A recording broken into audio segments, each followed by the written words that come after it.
বর্ণ ধর্ম নির্বিশেষে সবাই সমান অধিকার প্রাপ্ত।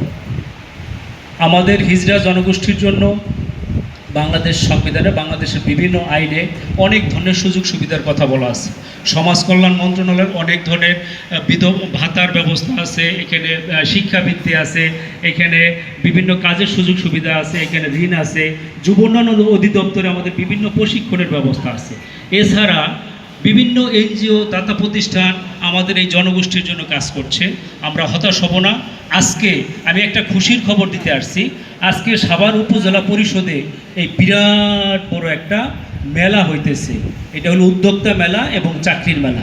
ওই মেলাতে এই সাভারের এমপি মহোদয় আসবে, ডাক্তার দেওয়ান মোহাম্মদ সালাউদ্দিন স্যার আসবেন, স্যার ইউনো স্যার আছেন, আরও এনজিও প্রতিনিধিরা আছেন, অনেক লোকজন আছে। আমরা ওইখানে গেলে নিশ্চয়ই আমাদের জন্য ভালো কিছু হবে। আমরা দাবি করব আজকে মেলার মধ্যে যে কিভাবে আমাদের অধিকার পাইতে পারি, আমরা কিভাবে সমাজের মূল ধারায় যাইতে পারি, আমরা কিভাবে হিজড়াদের জন্য একটা আইনের ব্যবস্থা হয়। আমরা এমপি স্যারের কাছে বললে নিশ্চয় এমপি স্যার আমাদের কথা শুনবে এবং এটা সংসদে পরিণত করবে। আমরা আজকে খুশির দিন, চলো আমরা সবাই মিলে আমরা সেই অনুষ্ঠানে যাই। চলো আমরা সবাই অনুষ্ঠানে যাই।